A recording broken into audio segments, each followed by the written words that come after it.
Hafþór Már Vignisson og Þórður Tandri Ágústsson. Það styttist óðum í hvort við fáum að vita Akureyri gul eða blá eða rauð og hvít. Hvernig eru Þórsarar stemdir í að fara í heimsókn í KA-heimilið? Nei, við erum bara ekkert eðlilega spenntir. Svo við komum inn á í Ítalíu bara eftir leik síðast að þetta bara toppur á tímabili fyrir Þór og KA og berjast Montrétt inn í bænum alveg fram í mars á næsta ári held ég. Þetta langur tími. Þannig að við erum eðlilega spenntir. Já, þetta bara leikurinn sem maður vill spila og maður búinn að bíða eftir þessu bara núna allt tímabili. Þetta verður bara ógeðslega gaman. Svona, nú náttúrulega undirbúningin fyrir hvern leik, mismunandi og bara svona gengur og gerist. Hvað þarf maður svona að hafa í huga áður maður fer í leik við KA? Það eru svona nokkrir hlutir sem þarf ekki að hafa í huga heldur að spila á móti KA. Það svona barátta og vilji og eitthvað. Ég ætla að við viljum meira fara kannski yfir eitthvað aðra hluti. Og ég ætla að vona að við séum að fara yfir réttu hlutina.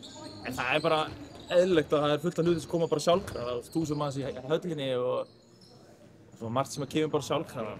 Frekar en svona kannski við fara í útileik og eru fáir á vellinum eða eitthvað. Það svona aðeins öðruvísi undirbúningur en það eins og hver annar leikur þannig séð sko. Já, það mjög súper. Það aðalega bara hugarfari í þessu leik, svona mental leikur skilur.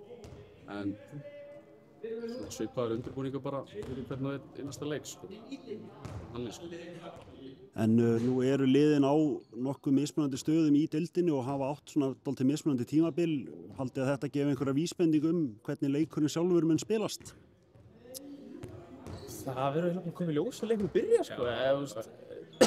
Við erum ekki að fara inn í leikinn þannig að við erum bara að fara inn í þess að vinna. Annars væri við bara búin að gefa leikinn. Þessi leikir eru nú oft helviti jafnir og hvað, ég held að síðasti leikur að það væri 19-19 eða eitthvað. Þannig að já, Þór félluðu frá tíma. Já. Þannig að það voru KA í 7. eða 7. Þannig að það skiptir ekkert alltaf máli hvaða liðin deildin er sko. Nei, alls ekki. Það skiptir okkur endan ekki máli fyrir hennileik. Það er alveg klart. En svona, já, að lokum þá náttúrulega vita allir Akureyringar hverjum að búast við þegar þessi lið eigast við, en svona hinn almenni áhorfandi sem kveikir á handboltapassanum, hvað mun fólk sjá á skjánum? Bara þvílíka baráttu og stemningu og stærstu rimmu bara á Íslandi held ég. Þetta sé hvergi að næsta ár. Nei, þeir vita sem vita. Þeir sem hafa verið annarkvort í Þór eða KA vita þetta. Þeir sem er ekki KA Þór. Þetta er ákveðin geðviki. Já, þetta er bara ákveðin geðviki og ég held að það komi bara alveg í ljós á 15.